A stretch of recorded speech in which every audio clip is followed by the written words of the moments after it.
What a fine summer we had in 1914. All the young men seemed to be so carefree and so optimistic about their futures. But young men are also restless. When it was announced we were going to war with Germany, those restless souls, fueled by patriotism, saw a great adventure before them. Blinded by the glorious, stirring stories and deeds of the heroes of the great empire, with chivalrous intent to save the poor women and children of Belgium. While the great and wise stoked that fire of restlessness, and the innocence of that summer was lost, leaving us only with the words that tell their story.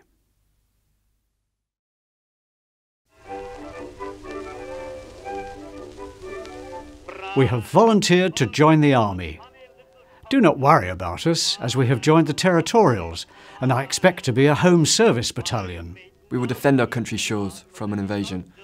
I'm sure the Germans will think twice before crossing the sea, so we shall be quite safe. War has been declared. We've decided to join up and do our bit. I had a friend who's a territorial soldier, and he introduced us to one of the sergeants, and we signed up with the F Company, 4th Battalion, Wiltshire Regiment. We were sent to Durrington, where we were issued with uniforms and billeted in a tented camp. We are part of the South Western Infantry Brigade, which comprises of territorial battalions of the men of Wiltshire, Dorset and Somerset, though I must say the Wiltshires are by far the best. It was our first experience of living under canvas. It was quite an adventure. Here we were, the Emperor's soldiers, waiting for the savage Hun. The army rations are the only disappointment here. At first we rushed to sample soldiers' meals, but after the first few weeks, we found that army food lacks imagination and variety, being the same servings week in and week out. But the good people of Wiltshire have come to our rescue, forwarding to our camp gifts of fruit and vegetables, which are always most acceptable. Our work consists of route marches and long hours of field operations and other duties. Every day we become more experienced and feel fit and in good spirits, having undergone what the army call physical improvement. We were territorial soldiers, and we thought we would serve at home in Great Britain. But in late August 1914, we were paraded, and our colonel, the Earl of Radnor, told us that the 4th Battalion, Wiltshire Regiment, had been accepted as a unit for foreign service, and that each man had the choice of foreign or home reserve service. There was great excitement and much cheering, and many of us volunteered for foreign service. 740 out of 1,000. From that moment on, we thought ourselves as proper soldiers. Our tented camp is becoming more uncomfortable as summer moves into autumn, bringing with it cold nights and damp mornings. On Friday the 4th of October, we were told we were leaving Durrington, which had become our home, and I had just enough time to scribble a short note home. We untrained with no idea of our destination. After an overnight journey, we woke to find we were in Southampton Port, and after a few hours, we embarked on a troop ship. I'd never been on a ship before, so I was full of excitement and felt a little homesick on taking my last look at England before being sent below decks. It was there I was told we were going to India. I never thought when I went to school and we used to read about India that I should ever come out here. We used to read about the Bay of Biscay, how rough the sea was. When we came through, it wasn't very rough at all, but the waves still came right over and drenched us. We all had seasickness, but only for a few days. The heat was so intense, and one wished for a punkah wallah or shade, but we had to stick it out. We have had a beautiful voyage, especially through the Suez Canal. We saw British and Indian troops entrenched, waiting for the Turks. In the Suez Canal, we passed a camp of Armenian refugees who were fleeing from the Turks. Some of the crew told us of the terrible tales of what the Turks had done to these poor people. We arrived in Bombay, India, on Monday the 9th of November. We dropped anchor just around 8 p.m. That night, all the hammocks having been handed in, the men slept where they could, although very few of us got any sleep at all. Tuesday morning came, and we went to the docks early, and the work of unloading immediately began. After dinner, we were allowed ashore, and we could see dozens of natives selling their wares and trying to do us down in every way they could, whilst others, too lazy to trade, assailed us continuously with cries of "Bakshish! Bakshish!" We did not leave the dock station until 11 o'clock, and after travelling all night, we arrived at Pune City Station at about 7 the next morning. and then from there went into the barracks. Our company were put on to unload the baggage in the heat of the sun, and then to guard the baggage on the way to the barracks. Having seen to the unloading, we had to hunt for our quarters and find some food. Everyone seemed to know where the other companies were quartered, except for our company. The barracks are really 2-storey bungalows, with verandas in some cases. As a rule, one company is quartered in each bungalow, where there is spacious accommodation. Each man has his own locker and bed, which comes as a great treat after our sleeping quarters on the troop ship. All of our work is done before dinner, including an hour's physical drill before breakfast, which consists of meat and bread, after which we parade at 9:30 for drill, finishing at 12:30. Our battalion has been divided into musketry squads and drill squads. There's a rumour about that some of us are going to Kirky, a station not far from here. We are absolutely settled down now, and it is hoped we shall be able to keep free from fever. Although I hear one man was taken ill last evening. In the barracks there are branches of the Royal Army Temperance Association and the YMCA, and as Poona City is out of bounds, these two institutes are well attended, and many a pleasant hour can be passed at either place. There is hardly an hour of the day in our busy camp life without the call of a bugle announcing fresh work for some of us. The cookhouse call is of course the exception, for we are always hungry. There is, however, one call for which we wait with far greater interest than even for the cookhouse, and we never hear it without raising a good old English cheer. The call comes but once a week, and often on a Sunday. It means very much to us. It's the letter call. How we appreciate our letters out here in this faraway country, 7,000 miles from England. I would like to make it clear that we are not here for a holiday, as some at home may think. Revise at 6:30 a.m, 7 a.m. to 8 p.m. is physical training, 9:15 to 1 is company training and route march in full marching order, 2 p.m. to 4:30 p.m. is physical training and bayonet fighting. Besides these, a good deal of time is taken up cleaning arms equipment. All of this for just 6 shillings and 8pence per week. We have moved to Kirky to take our turn at guard. We left Poona at just before 8:30 a.m. on Monday morning in full marching order, arriving here, a distance of 7 miles, just after 11 o'clock. The route presented the most pretty scenery, some of the best during our stay in this country. It is all guard duty here at Kirky, where there is one of the biggest arsenals and ammunition factories in India. With over 7,000 hands employed. How long we should be here? We're not exactly sure, but we expect it to be much longer than 6 weeks. The weather is boiling, 94 degrees in the shade. The monsoon has broken, and with a few fine intervals, it rained hard from tea time on Friday until Wednesday. And ground, which appeared barren, is now producing good grass. We are going to have a couple of doses of quinine per week, which is necessary medicine in this climate. We now have about 25 men in hospital with malaria fever.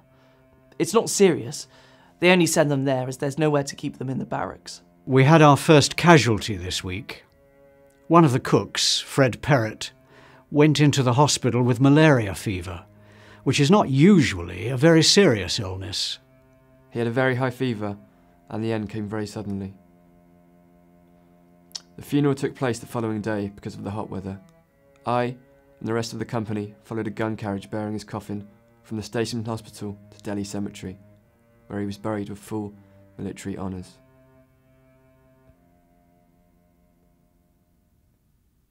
I hear he has a wife at home, and wondered if we shall ever come visit his grave. Howard has volunteered with a number of others to go to the Persian Gulf, where he'll be attached to the 2nd Battalion Dorsets.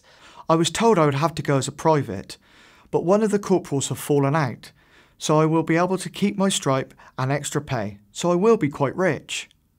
Albert and I have made the decision to stay in India with our own regiment, as it's rumoured that we will follow shortly. We leave Delhi tomorrow at 12:30 and go to Ambala, which we will reach at 7:30 p.m. From there we will get a special train from Ambala and go to Karachi, and we'll leave on the 18th for the Gulf. We have all got brand new equipment, 3 new shirts, 2 pairs of socks. The total weight we carry is about £180, which includes 110 rounds of ammunition. We have to take 1 complete change of clothes and 1 pair of boots on us. There's about 150 of us from the Wessex Division. We are about a day's travel away from Basra. The sea is like glass. and it's starting to get a little warm. We started from base and go on and on up a seemingly never-ending river with barren hills either side of us, and I wonder how much more is to come. We have had no news of Harold for some time now. We pray Harold is safe and will return to India soon, so a happy little band can be together again. By the time we reach Amara, nearly half the men have fallen out with heat stroke. Many have suffered with dysentery, but most have been able to get over it. At daybreak, we advanced 2 miles and entrench. No sooner had we finished our trenches than we got the call to advance. In the distance, we could see a building the Persians had built some 100 years ago to commemorate a victory. We have been in our first action. Our little band of Wills suffered heavily. We had Alec and 2 other soldiers killed, and everyone else except for 5 were wounded, but not too seriously, so we can thank God for that. We advanced a bit. The Turkish machine gun fired dead on us. At about 500 yards, I had a bullet go right through my rifle magazine and through one of my cartridges. So I took a rifle from the first of our fellows that I saw drop. I expect you've seen from the papers that we had to retire. We had a big surprise waiting for us. The enemy outnumbered us 5 to 1. They had German gunners and Austrian infantry. Our losses were about 4,000, but the enemy admit to 12,000 casualties, so we gave them a nasty pill. I was wounded in the head, but it's healing nicely now, and I'm able to get about. We had to march through the dark, but lost the main body of our army. We captured an Arab and made him carry our stuff. We have retired to Kutalamara. The Padre spoke to us the other day and said if he owned Hell and Mesopotamia, that he would sell Mesopotamia. No doubt he's fed up with the way things are. We have just had news that has hit us with the bitterest blow. Harold is dead. He died of wounds received in action shortly before Kut El Amara was surrendered. News come to us by one of our chaps who was also wounded and released under a prisoner exchange.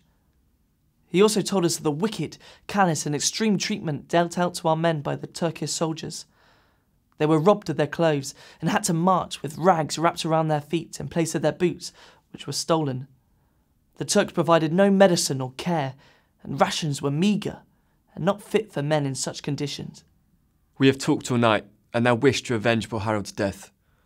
Rumours are that we will soon be sent to Egypt to open a new front against Turkish forces in Palestine. Let us hope that these rumours are true, for the day that we can take our revenge cannot come too soon. We've been issued with new equipment and kit, and we'll be sailing soon. We are looking forward to be given the chance to have a go at the Turks after 3 years. We have arrived in Egypt and marched through the dusty dry land to a place called El Arish, joining the 75th Division. We are now in the Holy Land, and tomorrow we face the Turks. But our worst enemy is the dust that dries our throats, and we always have a thirst. But this is our chance to do our bit, and God willing, we will vanquish the Turks and be spared. We have seen wounded returning from the front. The more serious cases travel suspended in cots, hanging from each side of the camel. How the wounded cry out as these animals sway as they move across the desert. Dear Mr. Farnham, I much regret that illness in hospital has prevented my writing sooner to express my sincere sympathy in the loss of your son, Albert. He was, as you no doubt have been officially informed, killed in action on the 13th of November, near the villages of Costina and El Mesmia, and is buried near the former village. He is a great loss to our company, for he was popular. And during the last 18 months, the period I have been in command of the company and knew him, he developed wonderfully and was a fine, strong, well set up and reliable soldier. The company had been in a forward position for 24 hours and were without drinking water. Your son Albert and another soldier volunteered to fetch water for the men, putting themselves in danger. Both soldiers were killed carrying out this selfless act. I may add that I wished to promote your son some months ago when we were still in India, as I considered he was entitled to advancement. But he preferred to remain a private, much to my regret. We have indeed lost a splendid fellow, and I feel the deepest sympathy for you in losing him who has been absent from home for so long, and whom you had not the opportunity of seeing since he had reached a full and exceptionally fine manhood.